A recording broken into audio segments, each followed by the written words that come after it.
I've tried to rock climb a couple times back when I was a teenager, and I was terrible at it. But at least I had a harness, so I wasn't that afraid. Whereas there was my grandpa's old deer stand up north was 28 feet in the air, and I mean it's a deer stand. You're free climbing, so it started off with this metal grid kind of thing, like it was like a metal ladder that you went up about halfway, and then you're on your own with the tree limbs from there on out. And I did this when I was like 12, maybe 13 years old, and by the time I was like trying to just get over the fear and gain the confidence to actually pull myself over this tree limb and get in this little tree stand, I was literally crying. I'm not ashamed to admit I was bawling, just like clinging for dear life to this tree. And yeah, so I totally get the feeling of not having any support or tethering to a thing and being terrified of that. Well, and I was going to say, though, like, there's also the kind of, because it's kind of backward logic, because this would be the same, if you can understand bungee jumping, that's the same thing as trusting the roller coaster, right? Sure. Like, you're locked into the seat, you're locked into, like, this whole thing. But I also feel with, like, bungee jumping, if you go down hard and the rope happens to snap, or the bungee happens to snap, I feel like there'll be enough like resistance to slow you down so that when you hit the water, you might get injured, but you probably won't die. Right. Yeah, that does make sense. Yeah. And all this just kind of reminded me of a while ago, a friend of mine asked, because for the record, I don't like swim at all. I can swim. I know how to swim. I don't like it. I don't like being submerged in water. It's just something about it. It's weird. I don't care to explain it, really. I just don't like it. You really hated your mother's womb, and it's carried into your adult life. I guess so. Maybe. On. But, by the way, it's my mom's birthday, so happy birthday, That's Mom. some Freudian shit right there. But, happy birthday, Mom. But, so I don't like swimming, and my friend knew that. And he's like, so I know you don't like swimming, but, I really kind of want to try scuba diving. Would you try scuba diving with me? I'm like, oh, extreme swimming? No, thank you. Like, why would you think I'd be into that? I know you don't like swimming, but do you want to scuba dive? Yeah. No, I do not. I know you're afraid of small cuts, but would you like to do open heart surgery? On yourself.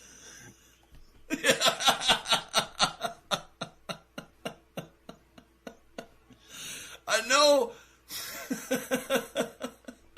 I should have said actually, like, I know you don't like blood, but would you want to do open heart surgery? I know you don't. I know you don't particularly care for curry, but do you want to move to India? Exactly. Oh, that's pretty good. Now, I hate to do this, but we've been talking a bit, and I got a pretty good round of topics coming up right here. So, how about we take a quick break, and you look forward to all the interesting things that we need to talk about next, because I need to pee. All right, pee break. See you soon.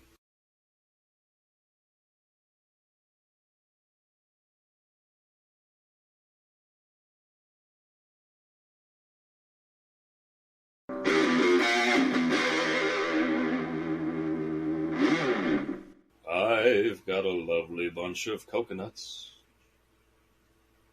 Coconuts come in bunches? Like bananas? What, 2 coconuts and a banana? You can make a funny dick. Oh, and what a spectacular pee that was. Oh. My God, I'm feeling good now. Welcome back. Is your bladder satisfied? I'm very satisfied, at least for the next 15 to 20 minutes. So we better get into the important shit. Yeah, dude. That's not to be gross, but that's how I've been the past couple days. I don't know what's going on with my stomach, but I've just been like, it's gross, man. Just shitting. Like every gas station I've been seeing on my routes, I got to stop and take a shit. I don't know what the hell I ate, but it's ugh. Feeling gross. Gross. Yeah, real gross. Everyone needed to know that, so I just really wanted to bring it up so everyone could know. Good, yeah, apparently. Turn it into my fucking grandpa who has to tell everyone at the bar he took a shit today. Well, what I want to know, though, is, like, what has this experience, meant to you in your life? And do you understand anything better about the human condition ever since you've been shitting your pants every day for the last week? Well, it hasn't been a week. It's only been a few days, so I guess I haven't learned that much transcendental knowledge about it. But I guess it's appreciate the times that you don't have to take a shit every hour. You take normal life for granted. Well, now I just want to jump on top of that because, for our weekly listeners, I touched on a topic last week, and karma just really bit me in the ass. I was talking about somebody cutting their pinky and needing to talk about it on a podcast and share their life lessons about that. And wouldn't you know it, but 2 days later, after this happened, I pushed my thumb through the bottom of my French press and I gouged a giant chunk of skin out of my thumb. And, it's really been rough. I've realized how difficult it is as I have my thumb wrapped up here in a whole bunch of medical tape and gauze and even duct tape to cover it up. You still got to wrap. You didn't show it. How trying life can be, and just how fickle the human condition is. Because one moment you wake up on a Sunday morning and you're just gonna hang out. You're maybe gonna watch some basketball and next thing you know, you push your thumb through the bottom of a French press. And I just got to say, I think I really understand the world now. And I just want to let everybody know who hasn't been able to share their story about cutting their thumb that I really understand it. And I get you, and I hope that if you experience the same thing that I did, that you can also find a way to bring yourself to it, to talk about the trauma that you've experienced on a podcast, because it is terrible. Yeah, it's life-changing. I mean, if only for a couple weeks. If only until you get a bandage on. It's fucking a bandage. Bandage? I just said bandage and band-aid and bandage. You just combine the two into one, fucking word right there. Yeah. Yeah, man. I didn't know they called bongs French presses. No, my bong's right here. My bong's doing great. I did break the slide a couple months ago, but I figured out I could use my pipe, like, instead of a slide. It's, like, the perfect size. I can just fit that in there. And I can use that, like, if I want to use my bong. I need to go buy a new slide, but it was really a French press. It was the craziest shit. Like, I legitimately... I do want to tell this story because it's the craziest shit that's ever fucking happened. And I'm sitting here like, are my hands stronger than I realized, or was this just as cheap and shitty as it was? Because it's, like, the cheapest French press on Amazon. So, like, when you, like, take a cap off a bottle and it has that little piece of paper that you need to, like, peel from the top of the bottle? But, like, sometimes that doesn't peel, so you need to, like, pop your thumb through the paper instead of, like, peeling it off. So I was trying to clean my French press, and I was trying to pull the glass cylinder out from the handle, and I just flipped it over, and I was like, I'm going to see if I can, like, push it from the bottom. And my thumb literally touched the bottom like it was like touching one of those paper caps and busted through like exactly the same way. It was fucking bizarre. Like, cheap shit, I should sue somebody. Yeah, you got to call up one of those law firms as ambulance chasers. But this whole time, I legitimately... Have you been injured by a French press? Have you been trying to make coffee on a Sunday morning and ended up fucking your thumb up really bad? Well, call me. Have you... Gary Shinkley at 994-4424. Have you or a loved one died from this cheap glass. French press incident. If you've died from this cheap glass and this French press, please give us a call. But have you died from a French press incident in the last 24 months? Well, call Gary and Gary at 444-9424. It's Gary, and Scoot. For people who really know. Gary and Scoot. This whole time, I legit thought you had broken it on a part of your bong. So when you're saying French press, I'm like, what the fuck, man? What are you trying to hide?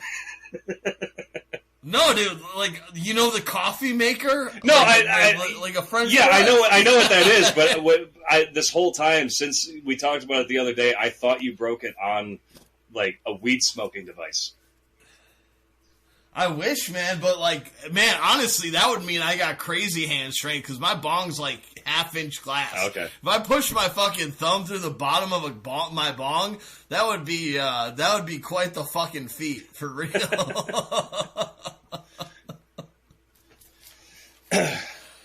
So moving on, I want to play a game here, and I hope I'm not jumping the gun on it, but I got a game that I want to play here, and I got some topics that are centered around identity and religion. And people are going to go, oh, you can't talk about that. And my question is, why can't we talk about it? Because what I want to make very clear about this segment we're about to go into, I am not coming at any person's identity, any person's religion. Everything that we're about to speak about is due to things that I feel are relative to everybody in society, and I think we should be allowed to talk about them. So this is a segment we're going to call Why Can't We Talk About That? All right? Okay. So I'm going to start with number one. And number one is... Well, I'm going to preemptively do this. I'm not going to just get right. Number one's about English. It's about our language. It's about the fact that we have certain words that have certain rules to them that mean certain things, and as an English-speaking American, as most of us are, I feel that this issue affects all of us. Grammatical rules. Again, it's got nothing to do with identity. Mm-hmm. It's got nothing to do with personal choice. This has everything to do with grammar. So I'm listening to NPR the other day, and they are doing a piece about somebody who is like the first transgender person at like the head of some department in the government. Cool. Great. And their preferred pronoun, though, is they, them. Well, now in this story, there were like multiple people referred to. And so while I was following the story along, they kept saying they, them, and I couldn't figure out if they were talking about the person who referred to themselves as they, them, or the group of people that was being spoken about in the piece as they, them. And I literally could not figure it out. Yeah. It has nothing to do with the identity. It confused the fuck it makes out of me. Why can't we talk about this? Why can't we talk about it? It makes it hard to follow the story. Like, if you're in English class and writing this same article, you're going to get a lot of red marker on your fucking paper because you don't know who they're talking about. And especially on the radio, you know, or like reading a paper, whatever. Like, you need the context. And so as I was thinking about this idea, I was thinking about, like, I do use they. So, like, if somebody came up to me and they said, do you know what Matt's up to today? And I might go, oh, they're over there. Like, we do use they and them to refer to singular people, but it's often in the context that you're only talking about one person. Right. When other people get brought up into the story, it makes it really hard to follow along. You know, like, if you're only talking about one person, you can say that. But once, like, 2 or 3 people are in the story, they, them is very fucking confusing. Yeah. Why can't we talk about this? They went to get a sandwich, and it turns out it's 2 people. That's fine. They went to get a sandwich, meaning 2 people went to get a sandwich. And then they went home with a dude. What, both of them? Like, wow. Well, no, I was going to say this. So, like, you're like, what's up with Matt and David? You go, They went to get a sandwich. You go, but David's right over there. No, I was talking about Matt.